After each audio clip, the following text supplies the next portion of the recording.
पंजाब विधानसभा budget सत्र की आज राज्यपाल के अभिभाषण से हुई शुरुआत। विपक्ष की ओर से किसानों पर पिछले दिनों की गई कार्रवाई और अन्य मुद्दों पर किया गया वॉकआउट। 26 मार्च को बजट किया जाएगा पेश।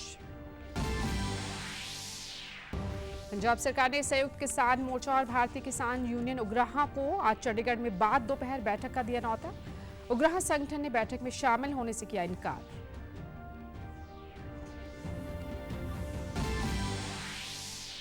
और हरियाणा के मुख्यमंत्री ने चंडीगढ़ से प्रधानमंत्री आवास योजना ग्रामीण के लाभार्थियों को 150 करोड़ रुपए की वित्तीय सहायता की जारी।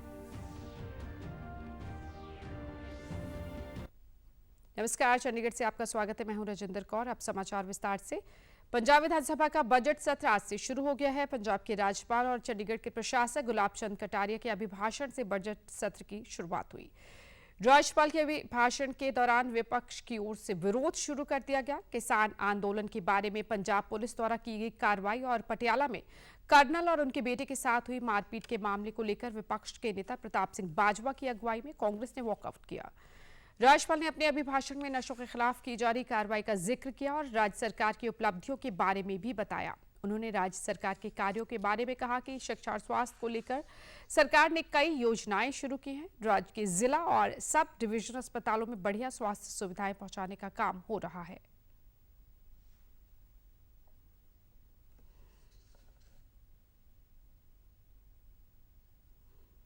को अत्यंत दृढ़ संकल्प एवं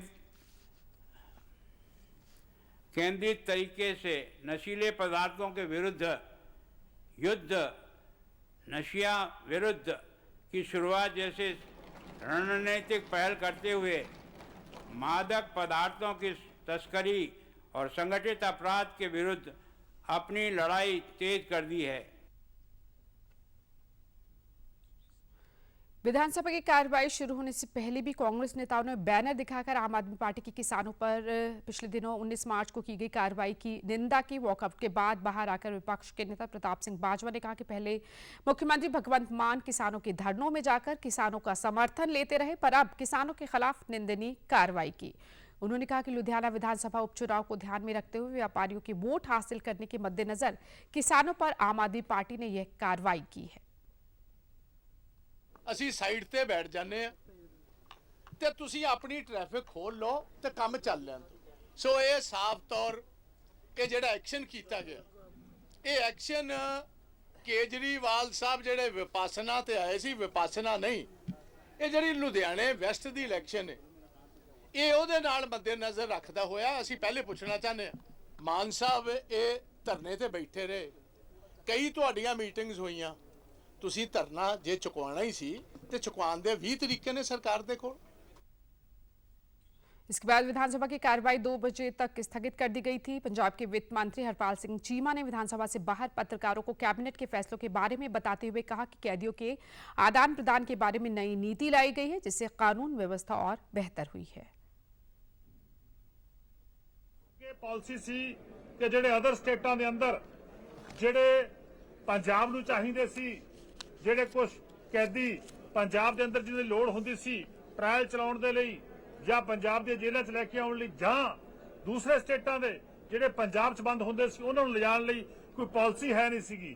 ਹੁਣ ਮੈਂ ਸਮਝਦਾ ਕਿ ਕੈਦੀਆਂ ਨੂੰ ਆਦਾਨ ਪ੍ਰਦਾਨ ਕਰਨ ਦੀ ਇੱਕ ਨਵੀਂ ਪਾਲਿਸੀ ਜਿਹੜੀ ਆ ਉਹ ਅੱਜ ਲਿਆਂਦੀ ਗਈ ਹੈ। ਇੱਕ ਵੱਡੀ ਸੋਧ ਜਿਹੜੀ ਆ ਉਹ ਜੇਲ੍ਹ ਡਿਪਾਰਟਮੈਂਟ 'ਚ ਹੋਈ ਹੈਗੀ। पंजाब के मुख्यमंत्री भगवंत सिंह मान के नेतृत्व में मंत्रिमंडल की कल देर शाम हुई बैठक के दौरान विधानसभा के आगामी बजट सत्र के दौरान साल 2025-26 के बजट अनुमानों को पेश करने को मंजूरी दी गई। मुख्यमंत्री के सरकारी आवास पर मंत्रिमंडल की बैठक के दौरान यह निर्णय लिया गया और राज्य के वित्त मंत्री हरपाल सिंह चीमा 26 मार्च को सदन में बजट पेश करेंगे। हरपाल सिंह चीमा ने पंजाब कैबिनेट के फैसलों के बारे में बताते हुए कहा कि पेश किए जाने वाले बजट में हर वर्ग का ध्यान रखा जाएगा।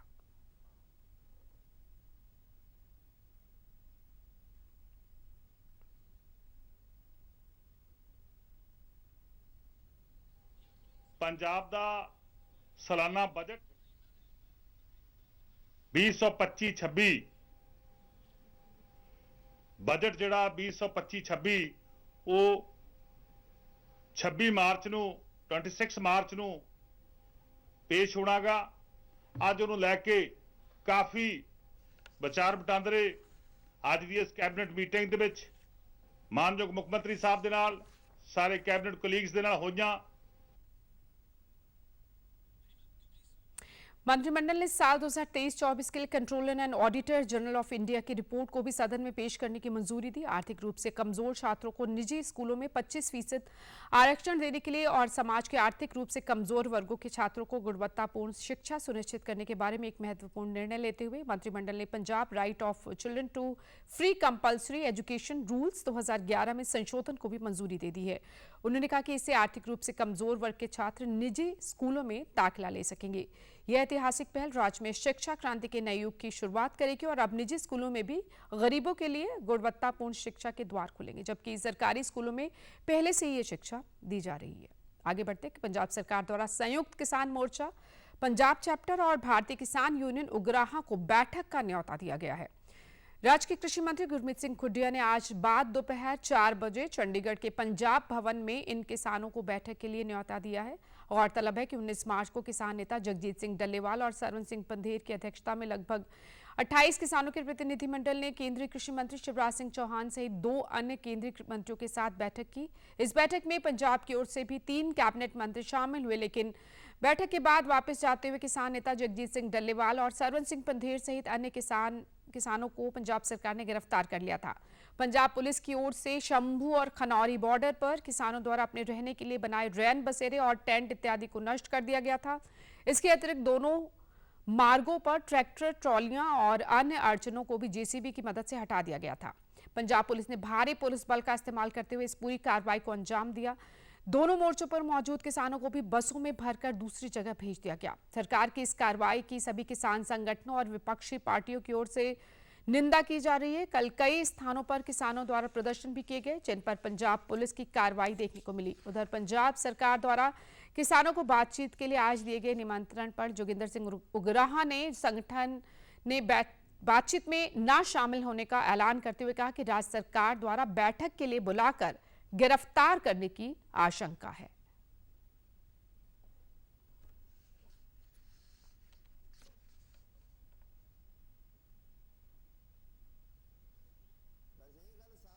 कि किसी भी गल का हल मीटिंग तो बगैर नहीं हो सकता। मीटिंग दे विच मीटिंग करने वास्ते सरकार दी ते जनतक जथेबंदियां दे विचाले माहौल रैला होवे, पहले इस गल की लोड़ है। उदों बाद मीटिंग दे विच बैठा जा सकता है। मुख्यमंत्री साहब सारे पंजाब दे लोकां दे मुख्यमंत्री है, वो अपनी जिम्मेवारी नूं समझदिया होया वो गलबात विच बैठण ते जिथों गलबात साडी रुकी है उथों गलबात चलाउण। उधर एसकेएम के नेताओं की तरफ से इस बैठक में शामिल होने के बारे में निर्णय करने से संबंधित मीटिंग किए जाने की भी खबर है। देखना होगा कि शाम चंडीगढ़ में रखी इस बैठक में शामिल होने के लिए कौन कौन से किसान नेता पहुंचते हैं। गौरतलब है कि संयुक्त किसान मोर्चा ने 26 मार्च को प्रदर्शन के तहत चंडीगढ़ के सेक्टर 34 में जुटने और विधानसभा घेराव का कार्यक्रम भी रखा हुआ है। उगराहा ने कहा कि किसान बातचीत से कभी पीछे नहीं हटते, पर पिछले दिनों की गई कार्रवाई से बने हालात में बैठक करना संभव नहीं। उधर हरियाणा की तरफ से भी प्रशासन ने बैरिकेड हटाने का काम कल से शुरू कर दिया। कंक्रीट की मजबूत दीवारों को राष्ट्रीय राजमार्ग से हटाया गया, जिसके कारण शंभू बॉर्डर पर पिछले 13 महीनों बाद बंद पड़ी आवाजाही फिर से बहाल हो गई। आम आदमी पार्टी की तरफ से मनीष सिसोदिया को पंजाब का नया इंचार्ज बनाया गया है और सतेंद्र जैन पंजाब के सह प्रभारी होंगे। आम आदमी पार्टी की नई दिल्ली में राजनीतिक मामलों की कमेटी की बैठक के दौरान यह निर्णय लिया गया। पंजाब सहित 4 राज्यों के लिए आपने इंचार्ज घोषित कर दिए गए हैं। संगठन के इंचार्ज जनरल सचिव संदीप पाठक ने यह जानकारी दी कि मनीष सिसोदिया पंजाब के इंचार्ज होंगे और गोपाल राय गुजरात और पंकज गुप्ता गोवा के इंचार्ज होंगे। सौरभ भारद्वाज को दिल्ली की और संदीप पाठक को छत्तीसगढ़ की जिम्मेदारी दी गई है। पंजाब में दाखिला अभियान को और तेज करने के मकसद से पंजाब के स्कूल शिक्षा मंत्री हरजोत सिंह बैंस ने मोहाली के फेज 2 में सरकारी प्राइमरी स्मार्ट स्कूल में विद्यार्थियों के दाखिले बढ़ाने से संबंधित राष्ट्रीय स्तरीय अभियान की शुरुआत की। बैनरों और लाउड स्पीकरों से सजी वैन को हरी झंडी दिखाकर रवाना किया गया। शिक्षा मंत्री ने कहा कि इस अभियान की व्यापक पहुंच सुनिश्चित करने के लिए 23 वैनें पंजाब के सभी 228 शैक्षिक ब्लॉकों में भेजी जाएंगी। सरकार स्कूलों में विद्यार्थियों के दाखिले बढ़ाने में इस अभियान से मदद मिलेगी। उन्होंने विभाग के प्री प्राइमरी स्कूलों में 10% दाखिला बढ़ाने के लक्ष्य के बारे में जानकारी देते हुए बताया कि पिछले साल राज्य के 13,100 प्री प्राइमरी स्कूलों में 3.5 लाख से ज्यादा विद्यार्थी दाखिल हुए। उन्होंने कहा कि दाखिला अभियान स्कूल ना जाने वाले बच्चों की पहचान करके उन्हें सरकारी स्कूलों में दाखिले के बारे में प्रोत्साहित करने के साथ साथ सभी के लिए शिक्षा तक पहुंच सुनिश्चित करने में सामुदायिक भागीदारी बढ़ाने में महत्वपूर्ण भूमिका निभाएगा। खबर हरियाणा से। हरियाणा के मुख्यमंत्री नायब सिंह सैनी ने चंडीगढ़ से प्रधानमंत्री आवास योजना ग्रामीण के लाभार्थियों को 150 करोड़ रुपए की वित्तीय सहायता जारी की है। मुख्यमंत्री ने कल यह वित्तीय सहायता जारी करते हुए कहा कि गरीबों के अपने घर के सपने को पूरा करना सरकार का दायित्व है। यह अनुदान सही नियत से बनाई गई योजनाओं को सही व्यक्ति तक पहुंचाने के विश्वास को और मजबूत करता है और यह आवास उनके भविष्य के लिए नया आधार बनेगा। उन्होंने कहा कि प्रदेश में 5 लाख आवास देने का वादा किया गया, जिसे पूरा किया जा रहा है। ऐसे परिवार जिन परिवारों का सपना घर हो अपना, उस सपने को साकार करने के लिए 151 करोड़ रुपए की ये पहली किस्त आज जारी हुई है। मैं सभी जो बेनिफिशरीज हैं उनको भी बधाई देता हूं। जिन लोगों के पास अपना मकान नहीं था वो मकान बन करके तैयार हो जाएगा। हमने अपने संकल्प पत्र में भी ये वायदा किया था। मुख्यमंत्री ने कहा कि प्रदेश में पीएम आवास के साथ सीएम आवास योजना का भी लाभ पात्र लोगों को दिया जा रहा है और अब तक 28,000 से ज्यादा आवास बनाए गए हैं, जबकि 4,238 निर्माणाधीन हैं। प्रदेश में अब तक पीएम आवास योजना के तहत 414 करोड़ रुपए की वित्तीय सहायता दी गई है। उन्होंने कहा कि योजना के पात्र लोग आवास के लिए अपना पंजीकरण कराएं और अभियान चलाकर लोगों को जागरूक किया जाए। पंजाब के शिक्षा मंत्री हरजोत सिंह बैंस ने हिमाचल प्रदेश के उद्योगों से निकलने वाले दूषित पानी और कचरे के कारण पंजाब के जल स्रोतों के प्रदूषित होने की गंभीर समस्या का मुद्दा उठाया है। कैबिनेट मंत्री ने हिमाचल प्रदेश के मुख्यमंत्री सुखविंदर सुक्खू को पत्र लिखकर इस समस्या के हल के लिए सख्त कार्रवाई की मांग की। बैंस ने नेशनल ग्रीन ट्रिब्यूनल के चेयरपर्सन और केंद्रीय प्रदूषण नियंत्रण बोर्ड के सदस्य सचिव को भी पत्र लिखकर इस गंभीर मामले के जल्दी हल का आग्रह किया है। उन्होंने कहा कि पंजाब विशेष रूप से विधानसभा क्षेत्र आनंदपुर साहिब में जन स्वास्थ्य को सुरक्षित रखने के लिए इस पर कार्रवाई होना जरूरी है। पत्र में हरजोत सिंह बैंस ने कहा कि हिमाचल प्रदेश के औद्योगिक क्षेत्रों से निकलने वाला जहरीला कचरा स्वां नदी और बरमला खुर्द में बहकर आने से सतलुज नदी में मिल रहा है। उन्होंने कहा कि यह प्रदूषण न केवल सतलुज नदी को दूषित कर रहा है बल्कि स्थानीय आबादी के लिए भी गंभीर खतरा बन रहा है। उन्होंने हिमाचल के मुख्यमंत्री से व्यक्तिगत हस्तक्षेप की मांग करते हुए पर्यावरण संतुलन को बनाए रखने और पंजाब के लोगों के स्वास्थ्य की रक्षा के लिए अपील करते हुए एनजीटी से प्रदूषण फैलाने वाले उद्योगों के खिलाफ सख्त कार्रवाई की भी मांग की।